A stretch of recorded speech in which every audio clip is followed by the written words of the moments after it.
হরে কৃষ্ণা কৃষ্ণা কৃষ্ণা হরে হরে, হরে রাম রাম রাম হরে হরে। চলে এলাম আপনাদের সেই পছন্দের অনুষ্ঠান। আর বলতে বলতে বছরও ফুরিয়ে গেল। 2024 সালটা কিরকম যেন দেখতে দেখতেই পেরিয়ে গেল। আর মাত্র হাতে গোনা কয়টা দিন, তাও তো বছরকে পার করানোর হিড়িক লেগে গেছে। মায়াপুরে বিশাল ভিড়, দাঁড়ানোরও উপায় নেই, বসা তো দূরের কথা, ঠেলে ফেলে দিচ্ছিল, এত ভিড়। কে কোথায় ঘুরতে গেছে, কে কোথায় পিকনিক করছে, মানে আনন্দে মন নাচছে। আর দিনটাও তত তাড়াতাড়ি দৌড়াচ্ছে।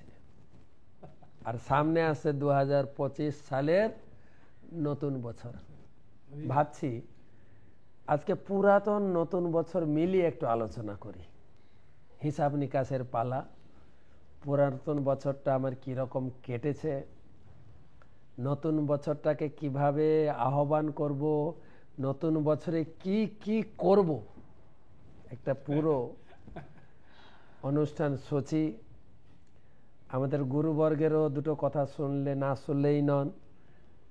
আচার্য ঠাকুর ছিল ভক্তি বিনোদ মহাশয়, বিদগ্ধ পণ্ডিত ছিলেন। আজ থেকে 200 বছর আগে, এখন না। তিনি ছিলেন ব্রিটিশ গভর্নমেন্টের একজন ডেপুটি ম্যাজিস্ট্রেট। তখনকার দিনের বাঙালিদের সব থেকে উচ্চ পদ যিনি প্রাপ্ত হয়েছিলেন। এবং তিনি ছিলেন বর্ধিষ্ণু গৌড়ীয় বৈষ্ণব, সপ্তম গোস্বামী। খুব তেজিয়ান ব্যক্তি ছিলেন।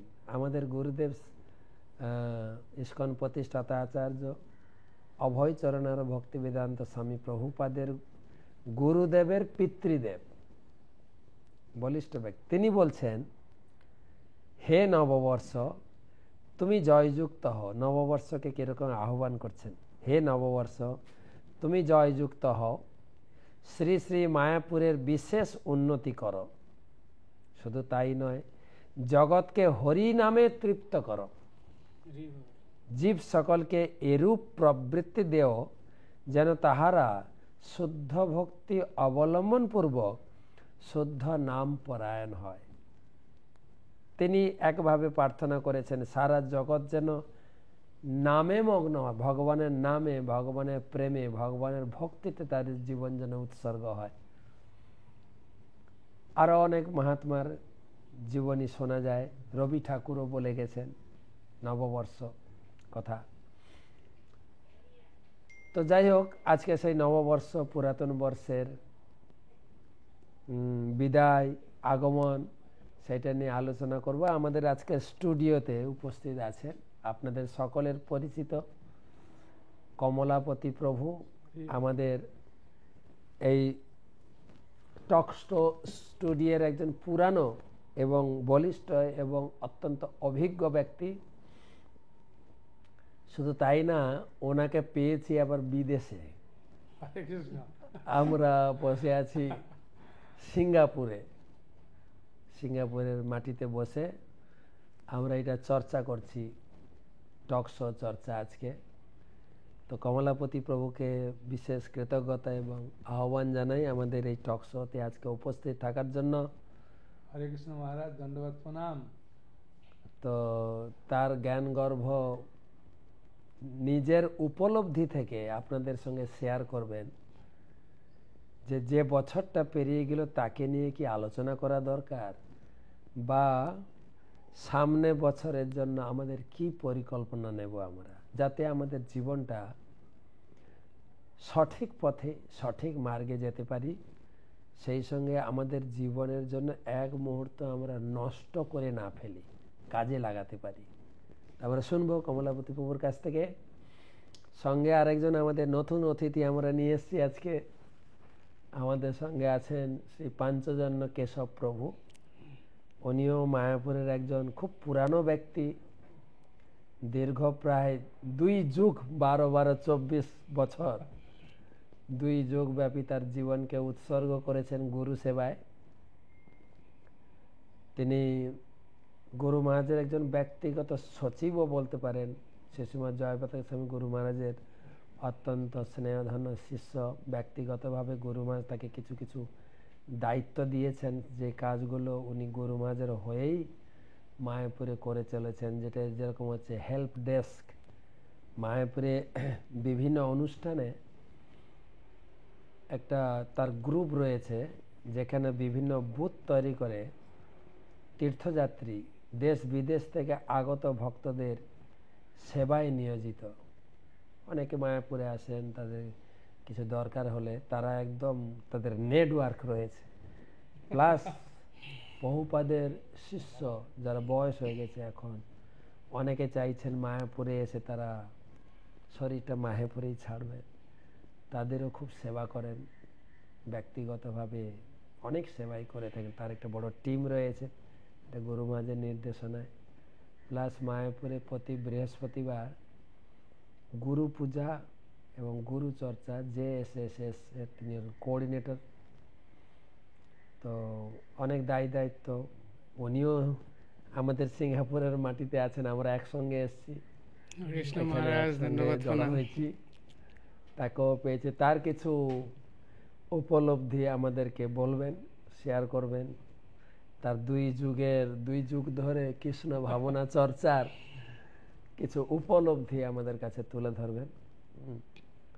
তিনি একজন আদর্শ গৃহস্থ ব্যক্তি, স্বামী স্ত্রীর সংসার নিয়ে থাকেন, তার কিছু উপলব্ধি আপনাদের সঙ্গে মিলাবেন।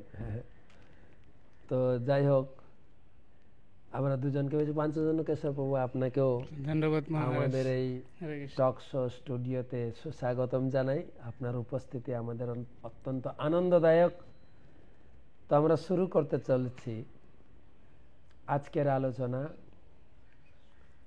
শুভ নববর্ষ কি শুভ বিদায় বর্ষ? না, শুভ নববর্ষই বলা যায়। তো তো হ্যাপি নিউ ইয়ার।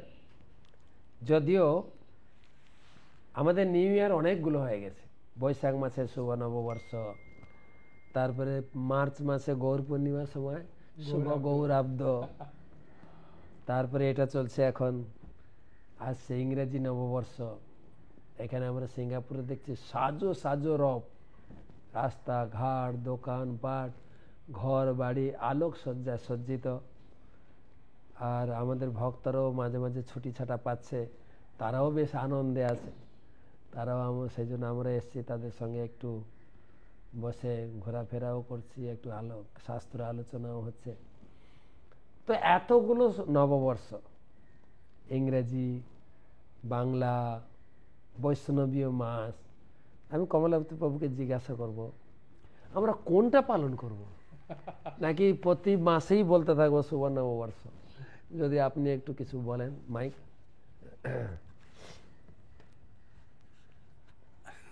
হরে কৃষ্ণ মহারাজ, আমাদের কাছে সবগুলি নববর্ষ।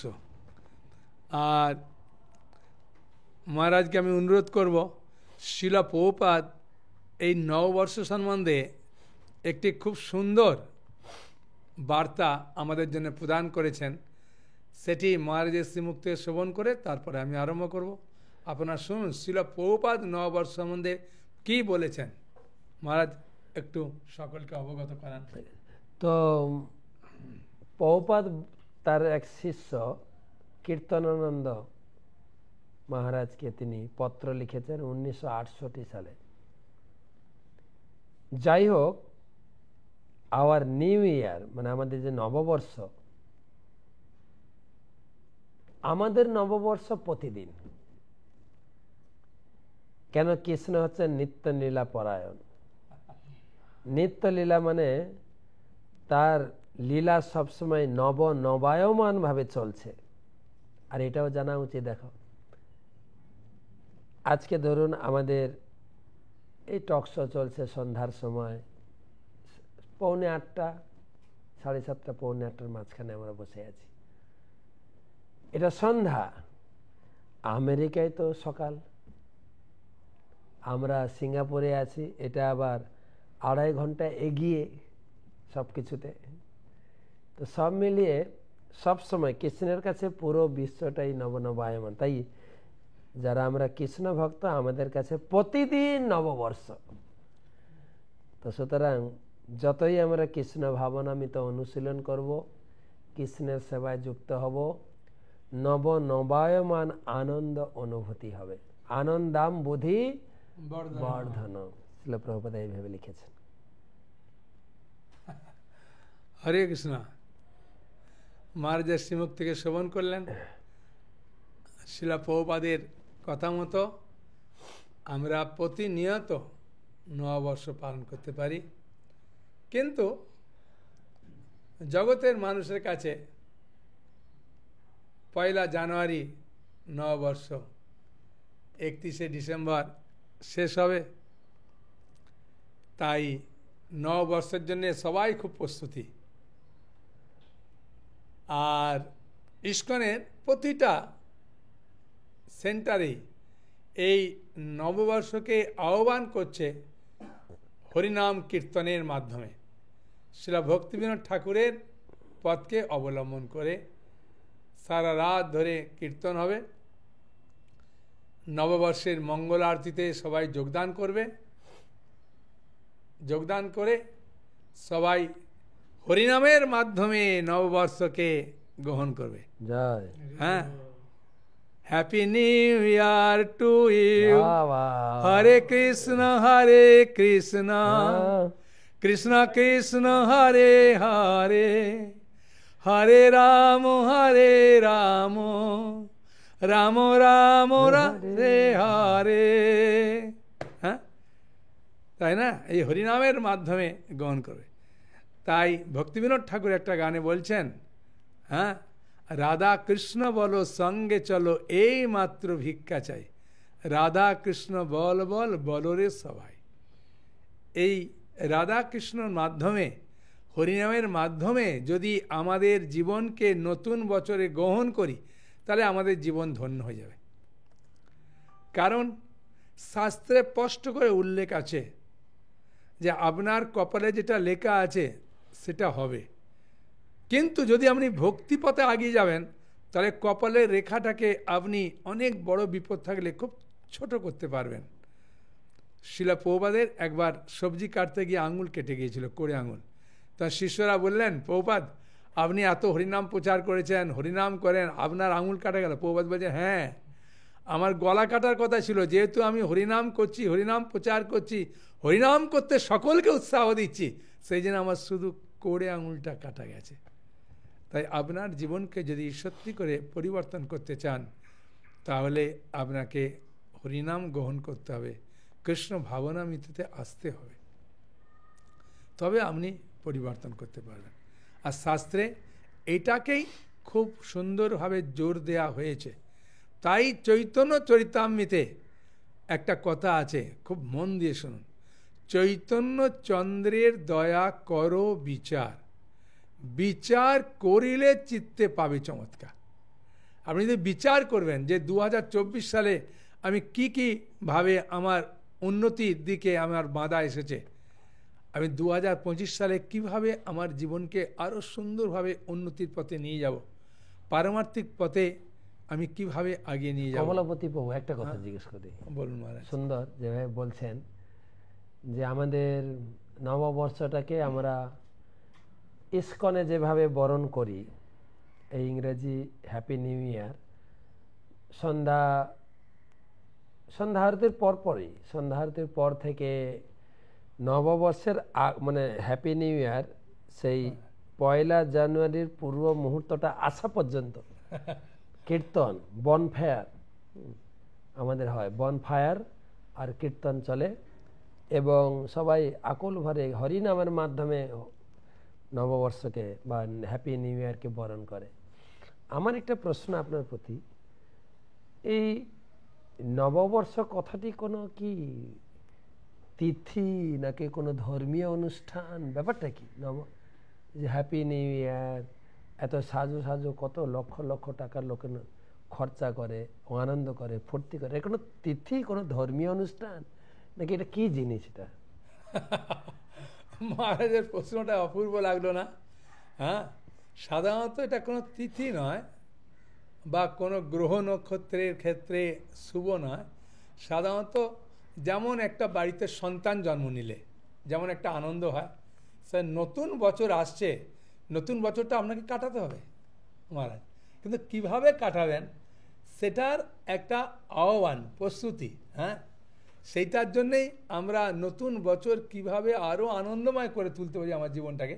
মানে প্রথম দিনটা আনন্দ করলে মানে সারা বছরটা আনন্দে কাটবে, এরকম ভাব। একটা মহারাজ সংকল্প বলতে পারেন। আচ্ছা, ওকে, ঠিক আছে। যে আমি নতুন বছরটা কীভাবে সংকল্প করব, তাতে আপনি যখনই কোনো ভুল পথে যাবেন মনে করিয়ে দেবে, ও আমি তো এইভাবে সংকল্প করেছি, এই বছরটা আমি এইভাবে কাটাবো।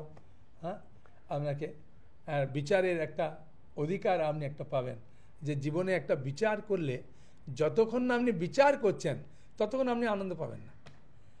যে কোনো ভুল করুন, আপনি বিচার করুন কিভাবে ভুল হয়েছে, কিভাবে ভুলটাকে সংশোধন করব, তাহলে আপনি উত্তর পাবেন। সেই জন্য মহারাজ একটা হিন্দিতে একটা কথা আছে, হিন্দিতে একটা কথা আছে। আচ্ছা মহারাজ বলুন বলুন। ভুল হনা প্রকৃতি, ভুল করাটা স্বাভাবিক। হ্যাঁ মহারাজ, নেচার, কারণ আমাদের 4টা দোষের মধ্যে একটা ভুল হওয়াটা স্বাভাবিক। মানলে না সংস্কৃতি, কেউ যদি আপনাকে ভুল ধরিয়ে দেয়, প্রভু আপনার এটা ভুল, যে মেনে নেওয়াটা হচ্ছে সংস্কৃতি। হ্যাঁ, এই সংস্কৃতি মানলো। সুধারলে না প্রগতি, যদি ওই ভুল থেকে কিছু শিক্ষা নিই তা আমার জীবনের আমি প্রগতি করতে পারবো। বাহ, খুব সুন্দর।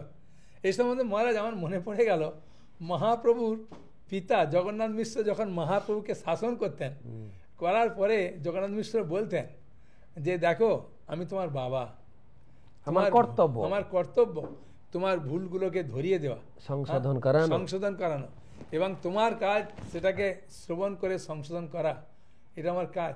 হ্যাঁ, খুব সুন্দর মহারাজ, আপনার কথার মাধ্যমে অনেক মহাপুরুষ থেকে বৈষ্ণবদের কথাগুলো মনে পড়ছে। আমাদের পাঞ্চজন্য প্রভু, আমরা একটু পাঞ্চজন্য প্রভুর কাছে যাচ্ছি।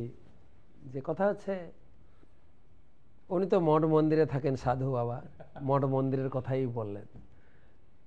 গৃহস্থ লোকেরা কিভাবে এনজয় করবে এই নববর্ষ, তাদের মনে দেখি, আমি দেখি তাদের আরো আনন্দ বেশি। আপনার কিছু মেসেজ? হরে কৃষ্ণ। প্রথমে ধন্যবাদ জানাই মহারাজকে, এই সেবার একটু সুযোগ করে দিয়েছেন, যে আপনাদের সামনে আসতে পেরে যে কিছু বলার জন্য। আমার মনে আছে এক সময় শ্রীমৎ জয়পতাকা স্বামী গুরু মহারাজ, যেহেতু আমি ওনার সঙ্গে সেবা করি, আমি একটা ক্লাসে ছিলাম, এই নতুন বছর সম্বন্ধেই এই ক্লাসটা দিয়েছিলেন। তা আমরা কিভাবে উপভোগ করব, গৃহস্থরা কিভাবে উপভোগ করব, ব্রহ্মচারীরা কিভাবে উপভোগ করব, তো এই ধরনের কিছু আলোচনা করেছিলেন উনি। তো উনি বলেছিলেন যে দেখো আমাদের এই যেমন আমাদের কমলাপতি প্রভু, শ্রীপাদ কমলাপতি প্রভু খুব সুন্দর বলেছেন যে আমাদের সংকল্প, তো এই জিনিসটা আমাদের শুধু ব্রহ্মচারী জন্য নয় আর সন্ন্যাসীর জন্য নয়, আমাদের গৃহস্থদের জন্য আছে। যে এই সংকল্পটা এত মানে পাওয়ারফুল, যে আমরা যদি সংকল্প করি তাহলে আমাদের মনে থাকবে এই জিনিসটা, যে না আমাকে এই জিনিসটার জন্য সংকল্প করেছি। যেমন আমরা দেখতে পাই ভক্তি সিদ্ধান্ত সরস্বতী ঠাকুর একটা সংকল্প করেছিল, উনি কোনোদিন আম খাবেন না, উনি কোনোদিন আম খায়নি। তো এই যে আমাদের মানে এই সংকল্পটাকে আবার রক্ষা করতে হবে, এমন নয় যে আমি গৃহস্থ হয়েছি, যা সংকল্প করেছি এখন সকালে বিকালে মানে কি হলো ভুলে গেলাম, এমন নয়। তা আমাদের সবসময় মানে সতর্ক থাকতে হবে যে আমরা যে সংকল্প করছি সেটাকে আমরা বাস্তবিক যাতে রূপদান করতে পারি। তো এটার জন্য আমাদের প্রত্যেকেই এই নিউ ইয়ার উপলক্ষে আমাদেরকে সংকল্প করা উচিত যে আমরা যাতে বেশি করে হরিনাম করি, তারপর আমরা যাতে আমাদের ছেলে সন্তানদেরকে যাতে ভালো করে সুশিক্ষা প্রদান করি, ওনারা যাতে ভবিষ্যতে ভালো সুন্দর ভক্ত হয় এবং সৎ পথে যায়, এবং সৎ পথে যায়। আজকাল আপনারা জানেন প্রত্যেকেই যে আমরা যেহেতু গৃহে আছি আমাদের অনেক সমস্যা, কিন্তু এই যে সমস্যাগুলো যে আমরা খুব সুন্দরভাবে আমাদেরকে চিন্তা করতে হবে যে আমরা এই সমস্যাগুলোকে কীভাবে সমাধান করা যায়। কোনো সময় যদি কারোর সাথে কোনো কিছু ধরনের আমাদের ঝগড়া হতেই পারে, এটার জন্য আমাদেরকে একটা মহারাজ বলছিলেন যে ক্ষমা দৃষ্টিতে একজন দেখা, আর ওনাকে মেনে নেওয়া, যে দুইটা জিনিস আমাদেরকে রাখতে হবে সব সময়, যে আমরা যাতে ভালোভাবে মানে কি হচ্ছে একে অপরের প্রতি যাতে ভালোবাসা এবং সুন্দরভাবে আমরা চলতে পারি, এটাই আমাদেরকে যে এই নিউ ইয়ার উপলক্ষে যে সংকল্প করতে হবে। তো কমলাপতি বাবু, যেটা আপনি বলছিলেন যে পুরাণে কিছু ভুল ভ্রান্তি, সে সঙ্গে কবি ঠাকুর রবীন্দ্রনাথ ঠাকুর তিনি বলছেন দেখেন, নিশি অবসান প্রায়, ওই পুরাতন বর্ষ হয় গত, আমি আজি ধূলিতলে এ জীর্ণ জীবন করিলাম নত। বন্ধু হও শত্রু হও যেখানে যে কেহ রও, ক্ষমা করো আজিকার মতো, পুরাতন বর্ষের সাথে পুরাতন অপরাধ যত। পুরানো যত অপরাধ আছে, এই হচ্ছে সুযোগ। আজকে হলো 29 তারিখ রবিবার, আর 2-3 দিন পরেই নববর্ষ আছে।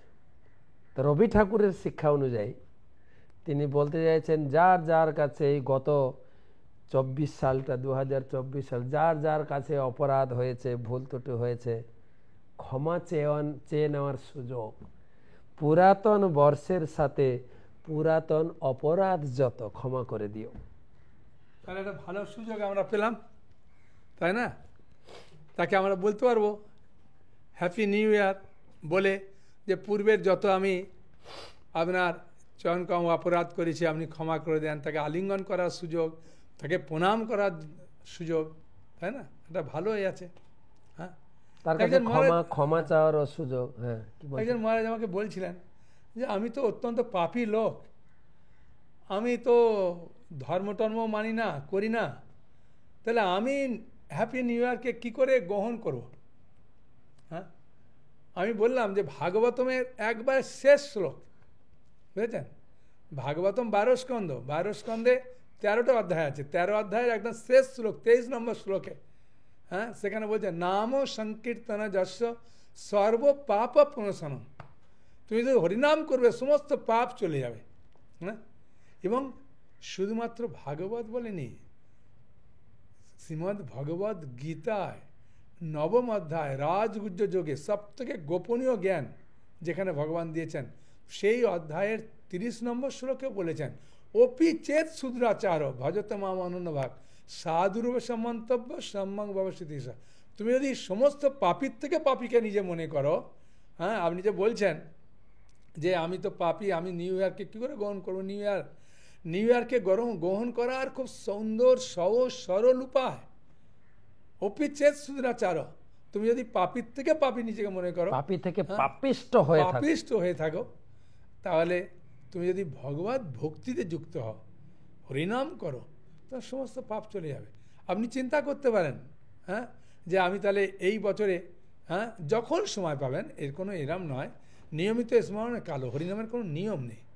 হ্যাঁ, আপনি যে কোনো সময়, হ্যাঁ, 5 মিনিট হোক, 3 মিনিট হোক, একমালা আমাদের থেকে জয়মালা নিয়ে একমালা হরিনাম করুন। দেখবেন আপনি নিজেই অনুভব করবেন যে সত্যি করে এই টক শোতে অংশগ্রহণ করার ফলে আমি অনেক কিছু জানতে পারলাম। তাই প্রতিটা টক শোতে আপনি ইচ্ছা হবে যে আমি যোগদান করি। রবিবার হলেই আপনার মনটা হুসফুস করবে, আরে টক শোতে যাবো। শ্রীমৎ ভক্তি বিজয় ভাগবত মহারাজ অন্যান্যদের নিয়ে টক শো করেন, সেখানে অনেক কিছু জিনিস জানতে পারবো এবং আপনি খুব আনন্দ পাবেন। ধন্যবাদ কমলাপতি প্রভু। আমি জাস্ট পাঞ্চজন প্রভুর কাছে যাচ্ছি। রবি ঠাকুরের এই কথাটা যে 2024 সালে কারোর সঙ্গে ঝগড়া ঝাঁটি, ভুল ত্রুটি, অপরাধ, ভুল বোঝাবুঝি, আমরা এটাকে মিলাতে পারি যে আমাদের জীবনেও আমাদের এই 2-3 দিন আছে, স্বামী স্ত্রী ভুল বোঝাবুঝি, ছেলে মেয়েরা বাবা মার সঙ্গে কিছু ভুল বোঝাবুঝি বা অন্যায় আচরণ হয়ে যায়। তো এটাও তো আমরা করতে পারি। যার যেখানে যে অবস্থান, স্ত্রী স্বামীকে প্রণাম করবে, ক্ষমা চাইবে, শ্বশুর শাশুড়ির কাছে ক্ষমা চাইবে তার কিছু অপরাধ, ছেলে মেয়েরা বাবার মার কাছে ক্ষমা চাইবে, এটাও তো অ্যাড করা যেতে পারে। আপনার কি মত? হ্যাঁ মহারাজ, এটা আমরা করা যেতে পারে যে গৃহস্থদের আমাদের প্রত্যেকেরই উচিত যে এমন নয় যে একজন আমার স্ত্রী আছে তাই জন্য কি হয়েছে সে শুধু স্বামীর কাছেই শুধু ক্ষমা চাইবে, স্বামীর কর্তব্য তার স্ত্রীর সঙ্গে মানে ক্ষমা না চা কিন্তু তার সঙ্গে মিশবে, যে ভুল স্বীকার করতে হবে এবং ভালো আচরণের মাধ্যমে যে এই যে ক্ষমা চাওয়া, যাতে এর পরবর্তীতে আর কোনো ধরনের এই ধরনের ভুল ত্রুটি না হয়, এটাও আমাদেরকে সংকল্প করতে হবে। যে এমন নয় যে কি হয়েছে আমি এখন ক্ষমা চেয়ে নিলাম, তারপরে পরবর্তীতে আবার কি হয়েছে একই কাজ করলাম, তো এই ধরনের হবে না। যে আমাদের কি হয়েছে সেই সময় আমাদেরকে ক্ষমা চাওয়ার পরে আমাদেরকে এই ধরনের সংকল্প করতে হবে যে আমাদের এরপর থেকে আর কোনো আমাদের ভুল ত্রুটি আর করব না।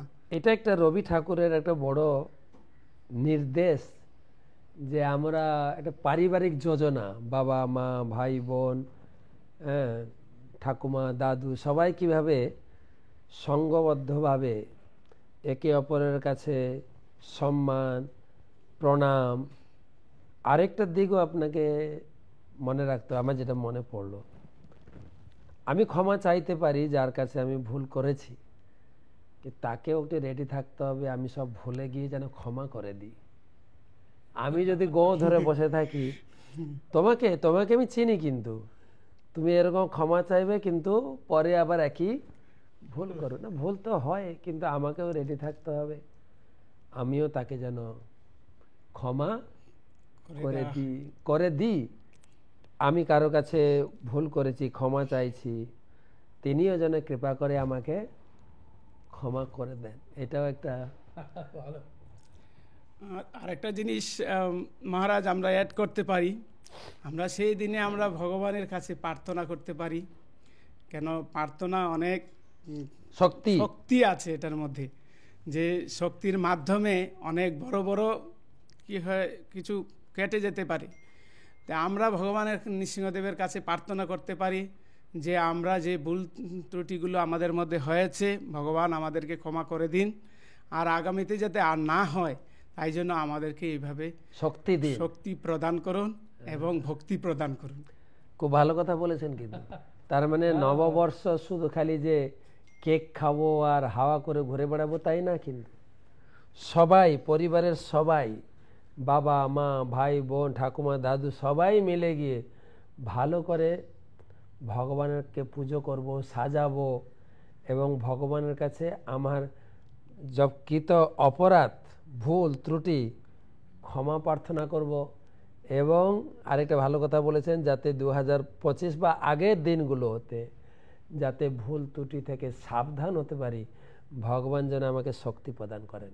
দারুণ মহারাজ, আমার খুব আনন্দ লাগলো যে আমাদের এই টক শোটা 29 তারিখে পড়েছে, কারণ 30 আর 31 দুদিন সময় আছে মহারাজ, প্রস্তুতি নিতে পারবো, প্রস্তুতি নেওয়ার সুযোগ পেয়েছি মহারাজ, তাই না?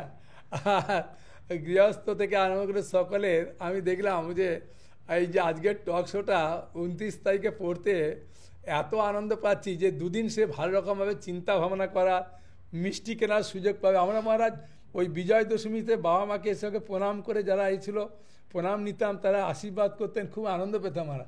তা গৃহস্থরা মহারাজ এটা করতে পারে, মিষ্টি কিনে অপরাধ ক্ষমা চেয়ে ভগবানকে ভোগ লাগিয়ে একে অপরের মুখে দিয়ে আনন্দ করতে পারে মহারাজ। কি শুধু আনন্দ করলে হবে না, একটা কথা বারে বারে পাঞ্চজন বাবু ইন্ডিকেট করেছেন, ক্ষমা চাইতে হবে।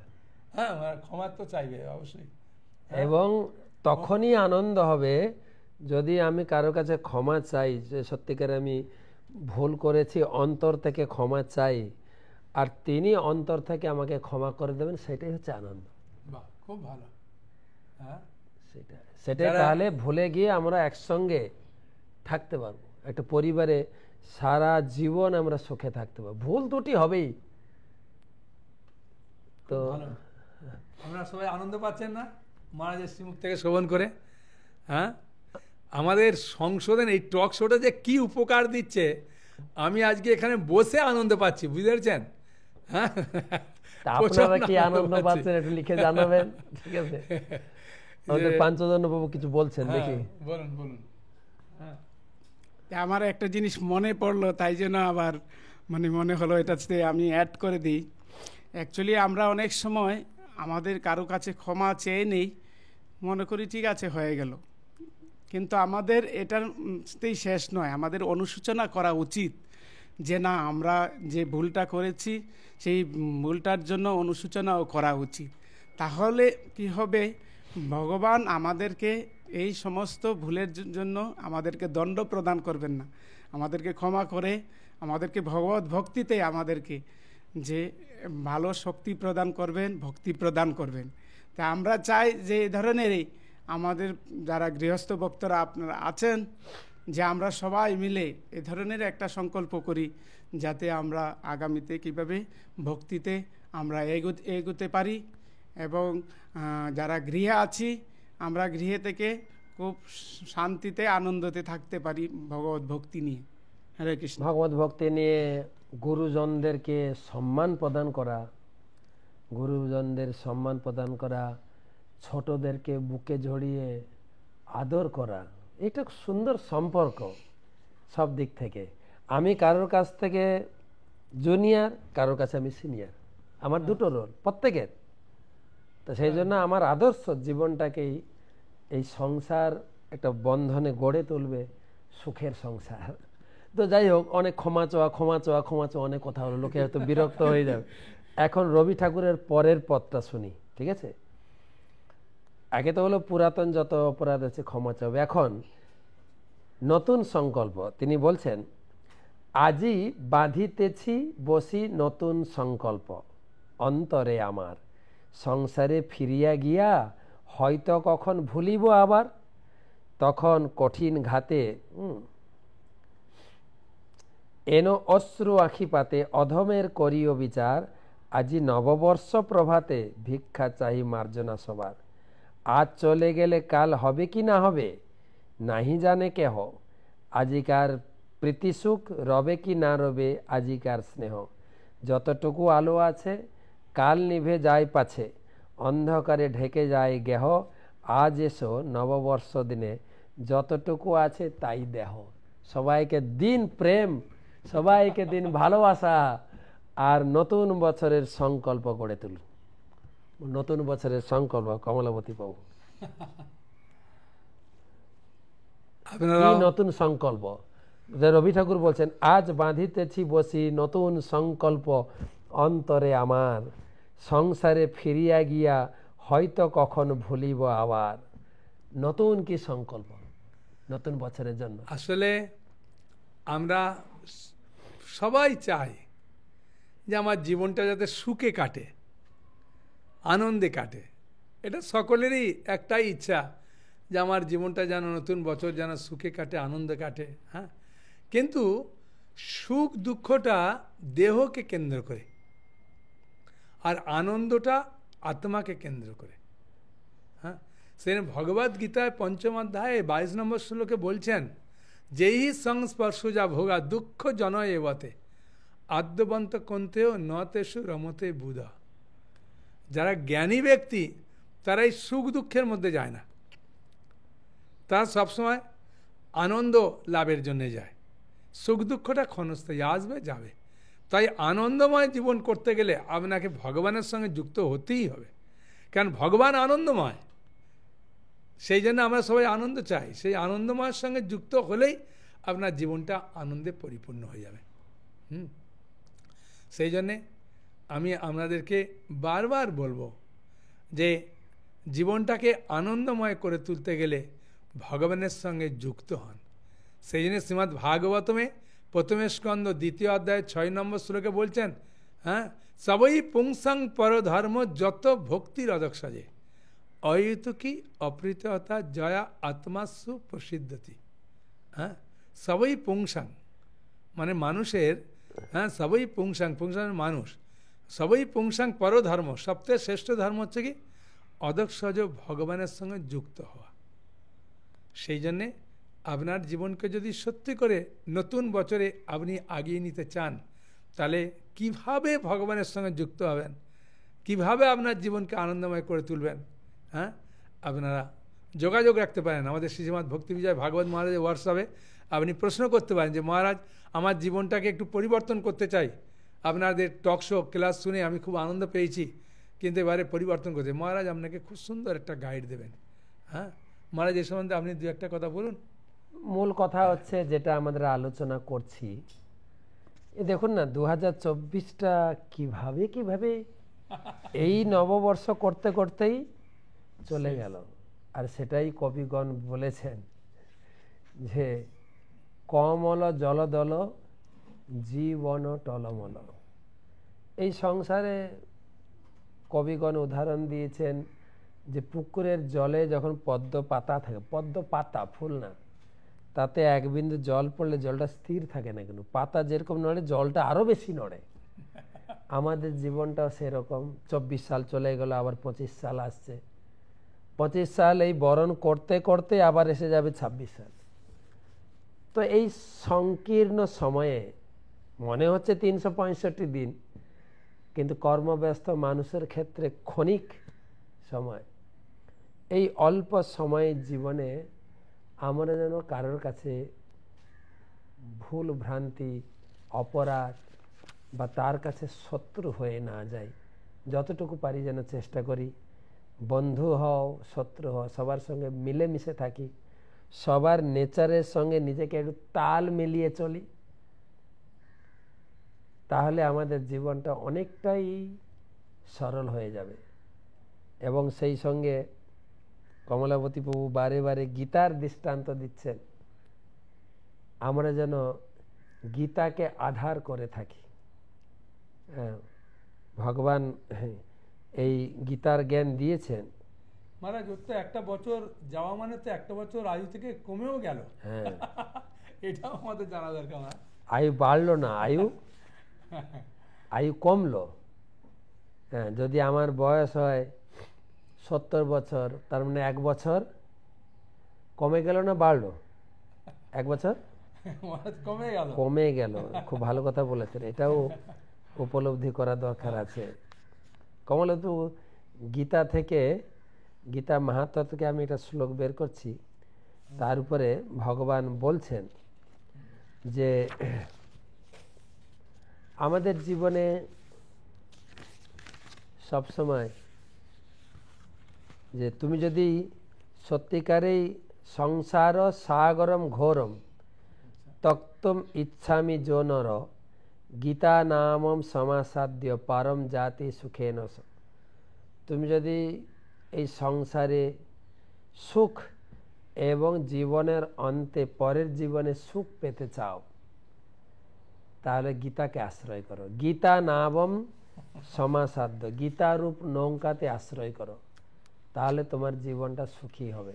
গীতায়ও ভগবান বলেছেন 2য় অধ্যায় 66 নম্বর শ্লোক, নাস্তি বুদ্ধি অযুক্তস্য ন চ অযুক্তস্য ভাবনা ন চ অভাবয়ত শান্তি অশান্তস্য কুত সুখম। খুব সুন্দর। যদি তুমি গীতার জ্ঞান না নাও, গীতা শিক্ষা না নাও, গীতা না পড়ো, তুমি যতই হ্যাপি নিউ ইয়ার বলো না কেন, হ্যাপি পাবে কোথায়? তাই ভগবত গীতায় ভগবান বললেন গীতার জ্ঞান হচ্ছে শান্তি মিচ্ছ ভক্তারম যজ্ঞত তপসাম সর্বলোক মহেশ্বরম শ্রীদাং সর্বভূতানাম জ্ঞাত্যা মাম শান্তি মিচ্ছ। শান্তির সূত্র, সুখের সূত্র তো গীতাই তো রয়েছে। আমরা যেন নববর্ষের বা হ্যাপি নিউ ইয়ারের সারা বছরের পরিকল্পনার মধ্যে গীতা পড়াটাও যেন রাখি। বাহ, খুব সুন্দর। হ্যাঁ, মানে এমন নয় যে আপনাকে একটা এই সময় পড়তে হবে নালে পারবো না, না, গীতা আপনি সারা দিনের মধ্যে একবার যে কোনো সময় পড়ুন। কোনো নিয়ম বলছেন না যে আমাকে সকালে ঘুম থেকে উঠেই পড়তে হবে, কি মহারাজ যেটা বললেন সেটা যে শৃণন্তি পঠন্তেব গীতা শাস্ত্র অহর্নিশম ন তে বই মনুষা গেয়া দেবরূপান সংশয়। যিনি প্রতিদিন গীতা পাঠ করেন তিনি সাধারণ মানুষ নয়, তিনি স্বয়ং দেবতুল্য। মহারাজ আমার এই গীতা বলতে আমার একটা মনে প্রশ্ন জাগলো। বহু মানুষ প্রশ্ন করেন যে আমি পড়তে জানি না, আমি উচ্চারণ করলে ভুল হয়, তাতে মহারাজ পাপ হবে, কি হবে? মহারাজ একটা চৈতন্য মহাপুর কি লীলা আছে না দক্ষিণ ভারতে, ওটা যদি একটু বলেন তো খুব ভালো হয় মহারাজ। দক্ষিণ ভারতের এক ব্রাহ্মণ ছিলেন। মহাপ্রভু দক্ষিণ ভারত ভ্রমণ করতে গিয়ে বেঙ্কট ভট্টের বাড়িতে চাতুর্মাস্য ব্রতে ওখানে তিনি অবস্থান করছিলেন, তাদেরই ঘরের সামনে একটা জগন্নাথ মন্দির ছিল, এখনও আছে। আমি সে জগন্নাথ মন্দির দর্শন করেছি মহাপ্রভু আমলে, এখনও আছে।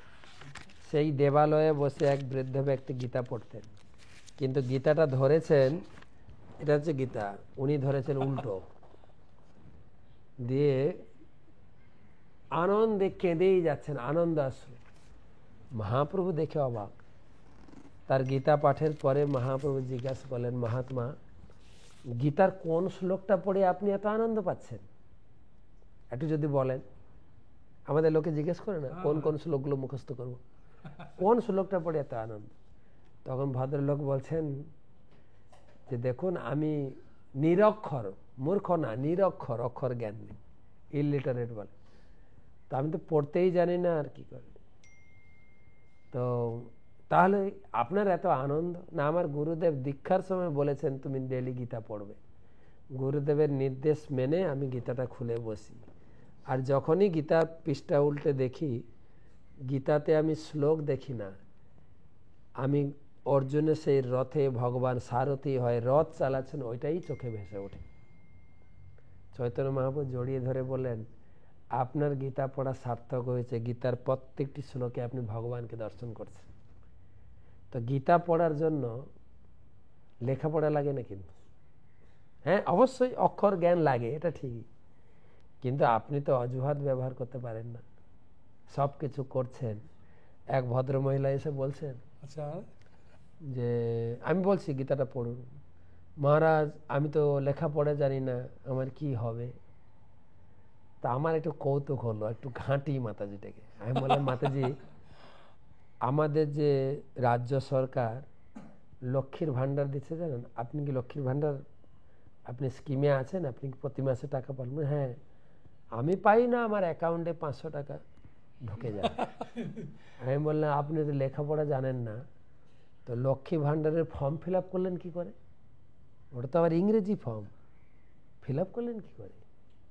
না, আমার একজন করে দিয়েছে আত্মীয়। আমি বললাম, ওকে দিয়ে গীতাটা পড়াবে না? আপনি শুনবেন? সব নিজের জন্য যদি প্রয়োজন বোধ করি, সেখানে লেখা পড়া, মূর্খ পণ্ডিত কোনো কিছু যায় আসে না। তো পড়তে হবে, যেটা আপনি প্রশ্ন করলেন। তবে আমাদের পরম পূজ্য শ্রী শ্রীমৎ ভক্তি পুরুষোত্তম মহারাজ একটা প্র্যাকটিক্যাল কথা বলেন, বলবো কি? বলুন মহারাজ। প্র্যাকটিক্যাল কথা, একদম বলুন, সকলের উন্নতির জন্য একদম প্র্যাকটিক্যাল কথা। মহারাজ বলেন যে দেখো, যখন ছোট্ট শিশু কথা বলতে শেখে, সে পুরো প্রথমে বাবা বলতে পারে না, বা বলে আটকে যায়, ব, আর ব কথাটা শুনে বাবা আনন্দ করে, এ আমাকে ডেকেছে, আমাকে ডেকেছে। আমার ছেলে মেয়ে নেই সন্ন্যাসী, আপনাদের কথাটা মিলছে কিনা দেখেন, যা কথাটা বলছি। কিন্তু সেই বাচ্চা যখন বড় হয়ে ডিগ্রি লাভ করে, পিতাশ্রী, ড্যাড বলে, ততটা আনন্দ লাগে না যখন সে শুরুতে ব বলেছিল। বাহ, খুব সুন্দর। তো আমরাও গীতার কাছে সবাই শিশু, আমাদের অপরাধ ভগবান অবশ্যই ক্ষমা করবেন, এবং তিনি দেখছেন যে গীতা পড়ার চেষ্টা করছে। বাহ, খুব সুন্দর। তো পড়বেন গীতা। গীতা আরেকটা কথা শুনেন, আপনি যদি ডাঙায় দাঁড়িয়ে সাঁতার শেখার চেষ্টা করেন, শিখতে পারবেন কি? আপনাকে জলে নামতে হবে, ডুবতে হবে, জল খেতে হবে, চোখে নাকে জল ঢুকবে, তবে না শিখবে, তাই তো? তাই পড়তে পড়তে পাঠক, গাইতে গাইতে গায়ক, বাজাতে বাজাতে, বাইতে বাইতে বাদক। তাই আপনি গীতা পড়তে পড়তে পাঠক হবেন। তা আপনি যদি বলেন না আগে পণ্ডিত হয়ে পড়বেন, তাহলে আজকে আমাদের এই টক শোতে একটা ভালো শিক্ষা পেলাম, খুব সুন্দর শিক্ষা, তাই না? যে আমাদের প্রকৃত শান্তির উপায় মহারাজ বলে দিলেন 2য় অধ্যায়ের 66 নম্বর শ্লোকে। এবং প্রকৃত যদি আপনি আপনার জীবনটাকে হ্যাপি নিউ ইয়ার করতে চান, তাহলে ভগবত ভক্তির মাধ্যমে, গীতার মাধ্যমে আপনাকে যেতে হবে। আপনি কোনো অজুহাত দেখাতে পারবেন না। হ্যাঁ, কয়েকদিন আগে মহারাজ একটা যুবক ছেলে আমাকে বলছেন যে আমি তো কাপড়ের দোকানে কাজ করি, আর আমার কাজই মিথ্যা কথা বলা। হ্যাঁ, মিথ্যা কথা না বললে আমার কাপড় বিক্রি হবে না, আর গীতায় বলেছে নাকি যে মিথ্যা কথা বলা যাবে না, সেই জন্য আমি গীতাটা স্পর্শ করি না। হ্যাঁ, আমি বললাম না, গীতাটা তুমি স্পর্শ করো না, না শুধুমাত্র অষ্টাদশ অধ্যায়ের 48 নম্বর শ্লোকটা পড়বে। সেখানে ভগবান নিজে বলেছেন, কি বলেছেন শুনুন। সহজং কর্ম কন্তেয় সদসম অপি ন ত্যাজেত সর্বারম্ভা হি দোষেন ধূমেন অগ্নি ইব আবৃতা। এই শ্লোকের তাৎপর্য শিল প্রভুপাদ বলছেন, আপনি কাপড়ের দোকানে কাজ করেন, এখানে কাপড়ের দোকানের উদাহরণ দিয়েছেন প্রভুপাদ, যে যদি কেউ কাপড়ের দোকানে 100 টাকার জিনিসটা 100 টাকা বলে কখনো বিক্রি হবে না, তাকে 120 টাকা 130 টাকা বললে 100 টাকা বলে নেবে। সেই জন্য ওই কথাগুলোতে কোনো পাপ নেই। হ্যাঁ, সেরকমভাবে গীতা পড়তে গেলে যে অনেকে বলে যে মিথ্যা কথা বললে গীতা পড়তে পারবো না, পারবো না, কোথাও লেখা নেই গীতা। সেই জন্য আমরা গীতা সবাই পড়তে পারি। হ্যাঁ, এবং গীতা পড়লে পা হবে, এটা তো নতুন কথা শুনছি। লোকে জানে যে যদি আমাদের জীবনে কোথাও পাপটা ভয় থাকে, গীতা স্পর্শ করলেই পাপ থেকে মুক্ত হয়ে যায়। কিন্তু কিছু লোকের কথা শুনে মহারাজ এমনভাবে গীতাটাকে গ্রহণ করছেন, হ্যাঁ, মানে বলার না। একটা বাঁকুড়া জেলার বাউড়ি জাতি মহিলা, জাতিতে বাউড়ি, সব থেকে নাকি নিচু, সে একটা কেমিস্ট্রির প্রফেসর, তার যে আছে টিচাররা, একজন মুখার্জি বাবু তাকে বলেছে, এই তুই বাউড়ি হয়ে গীতা পড়বি তো সর্বনাশ হবে। সে গীতা পড়ে না, এত শিক্ষিত হয়ে সে জানে না। তখন তাকে আমি দেখালাম যে 9ম অধ্যায়ের 32 নম্বর শ্লোকে ভগবান কি বলছে দেখুন। মাঙি পার্থ ব্যাপাসিত যে অপিসু পাপজনয়া স্ত্রিয় বৈশ্যাস তথা শূদ্রা শ্রেয়পি জানতি পরাঙ্গতি। হ্যাঁ, স্ত্রী হোক, বৈশ্য হোক, শূদ্র, একবার নিচুরে যাতে হলেও গীতা পড়তে পারেন। সেই জন্য গীতা পড়ার কোনো নিয়ম কানুন কোনো কিছু নেই। যদি কেউ কিছু বলেন, মহারাজের হোয়াটসঅ্যাপ নম্বর আছেন, উনি বলবেন, আপনি বলবেন যে মহারাজের হোয়াটসঅ্যাপের সঙ্গে কথা বলুন, মহারাজ তাকে খুব সুন্দর করে বুঝিয়ে দেবেন। তাই আমি অনুরোধ করব, নতুন বছরে আপনি একটা গীতা কিনুন, আর গীতা কিনে পড়তে শুরু করুন, এবং যাদের নেই তাদেরকে আপনি গীতা দিয়ে তাদের জীবনটাকে, নিউ ইয়ারটাকে হ্যাপি করে তুলতে সাহায্য করুন। আমরা প্রায় শেষের দিকে আসছি। আমি ধন্যবাদ কমলাপতি প্রভুকে, পাঞ্চজন প্রভুকে জিজ্ঞেস করছি, বাস্তবিক পক্ষে আমাদের এই সংসারের যে স্বামী স্ত্রী পুত্র কন্যা বাবা মা শ্বশুর শাশুড়ি, একে নিয়ে একটা বড় সংসার। তো আপনি সংসার জীবনে রয়েছেন, ঠাকুর ভক্তিবিনোদ ঠাকুর বলেছেন কৃষ্ণের সংসার করো ছাড়িও না চার। যদি আমরা কৃষ্ণকে আমাদের সকলের কেন্দ্রবিন্দু করে রাখি, আমাদের ঘরের মালিক হচ্ছেন কৃষ্ণ, এবং তার সঙ্গে আমরা সবাই যদি লিঙ্ক থাকি, তাহলে আমাদের মধ্যে একটা সুন্দর সমৃদ্ধি, সুখ, শান্তি বিরাজ করবে। কেন তিনি হচ্ছেন আনন্দের উৎস, তিনি সবাইকে আনন্দ প্রদান করেন। সেই সম্বন্ধে আপনার কাছে যদি একটু নির্দেশনা পাই, যে কৃষ্ণ হচ্ছেন জীবনের, কৃষ্ণের সংসার করো ছাড়িও না ছাড়। হরে কৃষ্ণ মহারাজ। অ্যাকচুয়ালি আমাদের যে ভগবান কৃষ্ণ এবং গুরুকে যে মিডিলে রেখে গৃহস্থ আশ্রম পালন করার অনেক নির্দেশ অনেক শাস্ত্রে দেওয়া আছে, যে যদি কেউ গুরু কৃষ্ণকে যে মিডিলে রেখে আমরা গৃহস্থ জীবন পালন করি, তাহলে আমাদের মানে জীবনে কোনো ধরনের কোনো প্রবলেম আসবে না। যখন আমরা গুরু এবং কৃষ্ণকে বাদ দিয়ে যে আমরা এই গৃহস্থ জীবন পালন করার চেষ্টা করি, অনেক আনন্দ পাওয়ার চেষ্টা করি, কিন্তু আনন্দ না পেয়ে এটা বিপরীতের মতন কাজ করি। যেটা আমাদের শ্রীপাদ যে পঙ্কজনী প্রভু ছিলেন, যে আমার মনে আছে আমি যখন বিবাহ বন্ধনে আবদ্ধ হওয়ার জন্য আমাদের গিয়েছিলাম, তখন প্রভুর কাছে আমি করেছিলাম যে প্রভু এই ধরনের তো চিন্তা হয়েছে, যে আমাদের কি করা উচিত আমি বুঝতে পারছি না, আমি তো গৃহস্থ আশ্রম সম্বন্ধে এত ভালো জানি না। তো উনি একটাই উপদেশ দিয়েছিলেন, যে দেখো প্রভুপাদ বলছেন যে আমাদের যে গুরু এবং কৃষ্ণকে আমাদের মিডিলে রাখতে হবে, যে এই সমস্ত গৃহের মালিক হলো ওনারা। যখন আমরা এই জিনিসটাকে আমরা যে গ্রহণ করব, যে না আমরা ওনাদেরকে রেখে আর বাকি যা কাজ করব, তাহলে আমরা সুখী এবং আনন্দ পেতে পারবো। প্রবলেম আসবে এমন নয় যে কৃষ্ণ থাকলে তো আরো বেশি প্রবলেম আসবে। পাণ্ডবদের দুঃখের শেষ ছিল না, কিন্তু তারা অতটা ভেঙে পড়েনি। দুঃখ সবার জীবনে আছে। আমরা দেখি, যদি হিসাব করে দেখি, দুর্যোধন এবং যুধিষ্ঠির, দুর্যোধন ছিলেন ভক্তির বিপক্ষে, অসুর টাইপের, কিন্তু যুধিষ্ঠির মহারাজ ভগবানের পরম ভক্ত ছিল। মহাভারত খুলে দেখুন বা সিরিয়াল দেখুন, যুধিষ্ঠিরের জীবনেই ছিল সব থেকে বেশি বিপদ, কিন্তু তিনি ভেঙে পড়েননি এবং জীবন যুদ্ধের শেষে তিনি জয়ী হয়েছেন। বাহ, খুব সুন্দর। খুব সুন্দর। কি জন্য কৃষ্ণকে কেন্দ্র করেছিলেন বলে? কৃষ্ণকে কেন্দ্র করেছিলেন।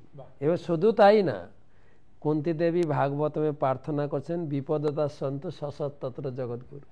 কৃষ্ণ, আমাদের জীবনটা তুমি বিপদে ভরে দাও তো। কৃষ্ণ বলছেন, পিসিমা তোমার কি চিন্তা হলো, বিপদ চাইছো? বলে, বিপদ না হলে তুমি আসো না, বিপদ তারণ হরি মধুসূদন। তাই তুমি আমাদের কাছে সবসময় থাকলে আমার জীবনের সঙ্গে যতটাই তুমি থাকবে ততটাই জীবন আমার সুরক্ষিত, আনন্দ। এই পঞ্চজন্ম যেটা বললেন যে কৃষ্ণকে কেন্দ্র করে জীবনগুলো প্রবলেম থাকবে না, না প্রবলেম আসবে, কিন্তু প্রবলেমটা বড় হবে না, যেহেতু কৃষ্ণের মাথার উপরে আছেন। তাই কৃষ্ণই, সেজন্য সংস্কৃতে একটা শ্লোক আছে, সন্ত কবির দাসের, কবিরা কাহার ডরে শির পর সৃজনহার।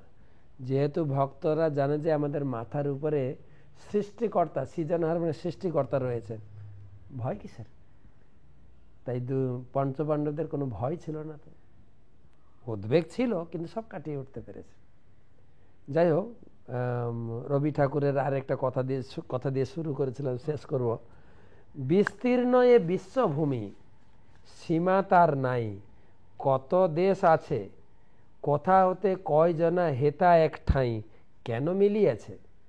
কারো সুখী থাকো সুখে পৃথিবরে হাসি মুখে, পুষ্পগুচ্ছ যেন এক গাছে, তা যদি না পারো চিরদিন, একদিন এসো তবু কাছে। আজকে এই নববর্ষের দিনে অনেক সময় আমরা বিচ্ছিন্ন হয়ে গেছে, কি আছে আমেরিকাতে, কি আছে লন্ডনে, কি আছে মায়াপুরে, কি আছে কলকাতায়, কিন্তু পারিবারিক যোজনায় এই শুভ নববর্ষে সবাই একসঙ্গে মিলিত হয়ে আনন্দ করুন। ঠিক আছে?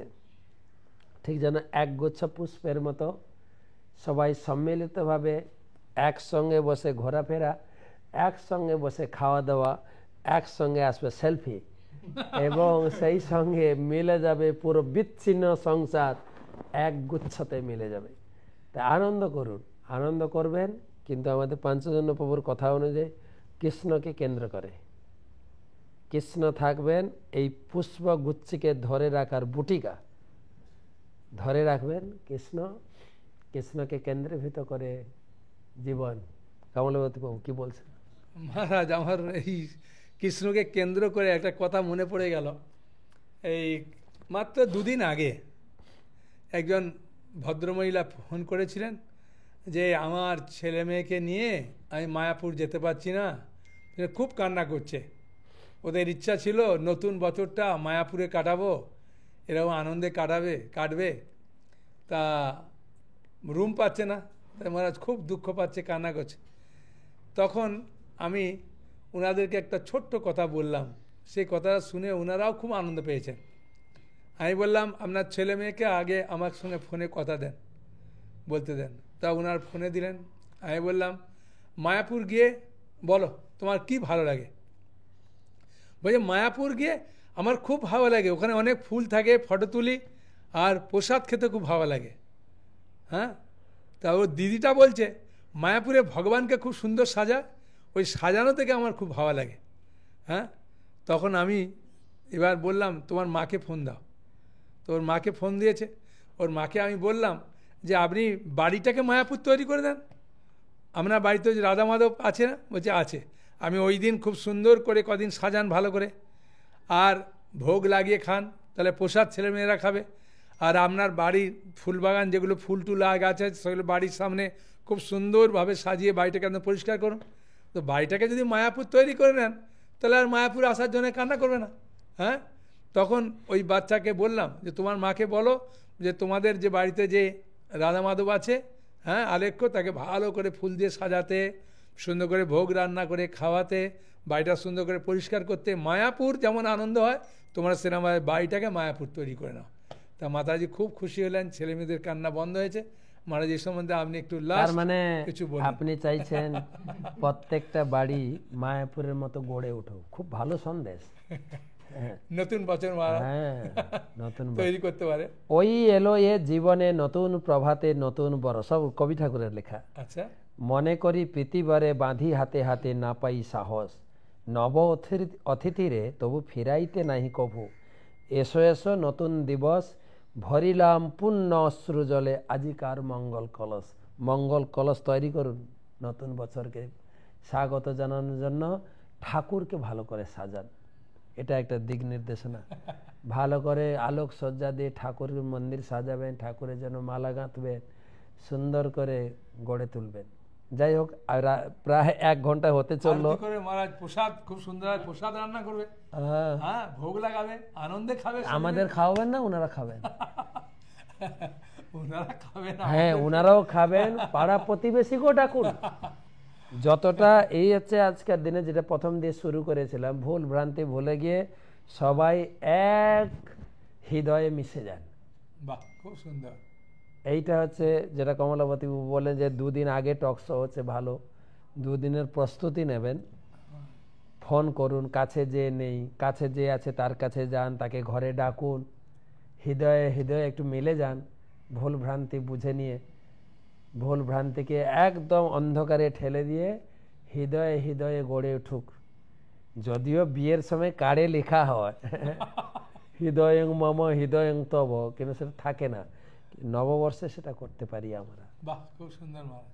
একদম হৃদয়ে হৃদয়ে সবাইকে মিলিয়ে নিই, পিতা পুত্র কি পিতা কন্যা, বাবা মা শ্বশুর শাশুড়ি, বাবা সবার সঙ্গে এটা গড়ে উঠুক নতুন সম্পর্কের বান্ধন, একদম আনন্দময় জীবন। তো অনেক কথাই আলোচনা করলাম, আশা করি আপনাদের কিছু দিক নির্দেশনা পেয়েছি। আর যা কিছু আলোচনা করেছি শাস্ত্রের আঙ্গিকে, আচার্যদের দিক নির্দেশনা, কবি ঠাকুরের গাইডলাইন যে নতুন বছরকে কিভাবে বরণ করব। প্রথম কমলাপতি বাবু বলেছেন হরি নাম দিয়ে বরণ করে নিন। তো কমলাপতি বাবু কাছে আসার আগে আমি পঞ্চজন বাবুকে জিজ্ঞাসা করব, আজকের টক শো সম্বন্ধে আপনার কি অভিজ্ঞতা, কেমন লাগলো আমাদের এই টক শো স্টুডিওতে এসে? হরে কৃষ্ণ, ধন্যবাদ মহারাজ, এবং সবাইকে ধন্যবাদ প্রণাম জানাচ্ছি। অ্যাকচুয়ালি আমি এই প্রথমবার এই টক শোতে এসেছি। কি হয়েছে, প্রথমবার মহারাজ দুপুরবেলা বললেন যে কি হয়েছে আজকে টক শো আছে। তা আমি মনে মনে ভাবলাম যে মহারাজের কি হয়েছে নির্দেশ পালন করতে হবে। আর আমার ভিতরে অনেক আনন্দ ছিল যে কি হয়েছে যে না কিছু বলতে পারবো, যদিও আমি অনেক অভ্যাস নেই, তারপরেও মহারাজের কৃপায় এবং কমলাপতি প্রভুর কৃপায় যে এখানে কিছু বলতে পেরেছি বা অনেক আনন্দ, হৃদয় থেকে যে অনেক আনন্দ আমি অনুভব করেছি, এবং আমি নিজে যে অনুভব করছি যে এই নতুন বছরটাকে আমাদেরকে এইভাবে আমাদের তৈরি করা উচিত, করে তারপর আমাদের শুরু করা উচিত। আর একটা জিনিস আমি মনে হলো যে আমি শেয়ার করি সবাইকে। আমার মনে হলো যেমন মহারাজ বললেন অনেক কিছু, যে আমরা সবাই মিলে একসাথে যে সম্পর্কযুক্ত হয়ে আমরা সবাই একসাথে আমরা এই নিউ ইয়ারকে করব। পাশাপাশি আমরা এভাবেও করতে পারি, যেমন ভগবানকে খুব সুন্দরভাবে সাজাবেন, এটা আলোচনা করলেন মহারাজ, শুনলেন। পাশাপাশি আমরা কিছু ভক্তদেরকেও ডেকে আমরা কিছু প্রসাদ পাওয়াতে পারি। যেহেতু আমি ভক্ত সেবার ডিপার্টমেন্টে আছি, তা আমার মনে পড়লো যে কি হয়েছে, আমি অত্যন্ত আনন্দিত পাই যদি কোনো ভক্তদেরকে যদি প্রসাদ পাওয়াতে পারি। তো সেই আনন্দটা আপনারাও পান, তাই জন্য আমি চাই যে আপনারা সেই জিনিসটা গ্রহণ করতে পারেন এই নতুন বছর উপলক্ষে। এটাও একটা কৃষ্ণ ভুল ত্রুটি ক্ষমা চাওয়ার একটা দৃঢ় বন্ধন। যদি কারো কিছু কোনো খারাপ আচরণ থেকে সব মিলে যাবে একসঙ্গে। কমলাবতী বাবু, আপনার যা যা আজকে আলোচনা হলো, সংক্ষেপে আপনি সকলের উদ্দেশ্যে কি মেসেজ দিতে চাইছেন, কিভাবে এক দুই কথায় নতুন বছরকে বরণ করব, কিভাবে সংকল্প করব? মহারাজ, যত টক শোতে আমি অংশগ্রহণ করেছি, আজকের টক শোটা আমার কাছে খুব আনন্দময় লেগেছে, প্রচন্ড কেন জানেন? আনন্দময় লেগেছে। বৎসরের আবর্জনা দূর হয়ে যাক, যাক পুরাতন স্মৃতি, কবি ঠাকুর লিখছেন, যাক ভুলে যাওয়া গীতি, অশ্রু বাষ্প সুদূরে মিলাক, মুছে যাক গ্লানি, ঘুচে যাক জরা, অগ্নি স্নানে সূচি হোক ধরা, রসের আবেশ রাশি শুষ্ক করে দাও আসি, আনো আনো আনো তব প্রলয়ের শাঁখ, মায়ের কুজ্ঝটিকা জাল, মায়ের কুজ্ঝটিকা জাল যাক দূরে যাক। বাহ, খুব সুন্দর। সত্যি করে বলতে কি, আপনাদের কাছে এই আজকের টক শোতে এত আনন্দ পাচ্ছি, মানে আমি আশা করি যারা শ্রবণ করবেন তারা তো আনন্দ পাচ্ছেন, অপরজনকেও শেয়ার করবেন যাতে এই আনন্দ পায়। এবং এই আজকের টক শোর মাধ্যমে জীবন পরিবর্তনের একটা খুব সুন্দর নির্দেশনা আমরা পেলাম। হ্যাঁ, সেই জন্যে আপনাদের শুধু নয়, আমাদের নিজেদেরও জীবনে এটাকে প্রয়োগ করার চেষ্টা করব। হ্যাঁ, যাতে আমরা নতুন বছরে আমরা কিভাবে আমাদের জীবনটাকে আরো সুন্দর আনন্দময় করে তুলতে পারবো। হ্যাঁ মহারাজ, আপনি কিছু বলে। মহাপ্রভু তিনটে কথা বলেছেন। মহাপ্রভু কলিযুগে সুখে থাকার তিনটে কথা শিখিয়েছেন। আচ্ছা মহারাজ, বলো কৃষ্ণ, ভজ কৃষ্ণ, কর কৃষ্ণ শিক্ষা। বল কৃষ্ণ মানে কৃষ্ণ নাম, যেটা কমলাপতি বাবু শুরু করেছিলেন। আমাদের জীবন গড়ে উঠুক কৃষ্ণ নামে। ভজ কৃষ্ণ, আমাদের পাঞ্চজন বাবু বলেছেন কৃষ্ণকে কেন্দ্র করে জীবনযাপন করুন। আর কর কৃষ্ণ শিক্ষা আমি বলেছি গীতা। বলা হচ্ছে যে past life is waste paper, অতীত জীবনটা ভুলে যান।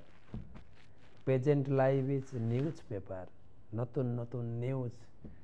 আমার ছেলেটা পরীক্ষায় পাস করলো, ভালো রেজাল্ট করলো, মেয়ের পাল্লায় পড়লো, বিয়ে করলো, গলায় দড়ি দিল, নতুন নতুন news. Future life is question paper, কি হবে, আমি পড়াশোনা করছি, চাকরি পাবো কি না, আমি বিজনেসে এত টাকা ইনভেস্ট করছি, লাভ হবে কি না, আমি ছেলেটাকে ভালোবাসি, ও কি আমাকে বিয়ে করবে কি না। Everything is question. Past life is waste paper, present life is newspaper, future life is question paper. Read Bhagavad Gita, make your life sublime. Bhagavad Gita পড়ুন, জীবনকে সরল এবং আনন্দময় করুন। যদি গীতা না পড়েন, otherwise your life will B A tissue paper. তো সুতরাং তিনটা কাজ যেন আমরা নতুন বছরের সংকল্প গ্রহণ করি। একটা আছে বলো কৃষ্ণ, কৃষ্ণ নাম, ভজ কৃষ্ণ, কৃষ্ণ পূজা, কর কৃষ্ণ শিক্ষা, গীতা পড়া। এই তিনটা কাজে যেন নিযুক্ত থাকি। আর পারিবারিক যোজনায় সবাইকে একত্র করতে আমার ভুল ত্রুটি ক্ষমা প্রার্থনা, এবং আমি কাউকে ক্ষমাও করে দিতে পারি। এই নীতিসূত্রে গড়ে উঠলে আমাদের শুভ নববর্ষ শুধু নয়, 2025 সালটা পুরোটাই নববর্ষে আমরা আনন্দে ফুর্তিতে কাটাতে পারবো। সবাইকে ধন্যবাদ। ভালো থাকবেন, সুস্থ থাকবেন, নববর্ষ ভালো করে কাটুক। 2025 সাল আপনাদের জীবনে বয়ে আসুক অনন্ত আনন্দ, সুখ, শান্তি, সমৃদ্ধি। ভালো থাকবেন। হরে কৃষ্ণ কৃষ্ণ কৃষ্ণ হরে হরে, হরে রাম রাম রাম হরে। আবার পরের রবিবারে টক শো আসবো, দেখা হবে।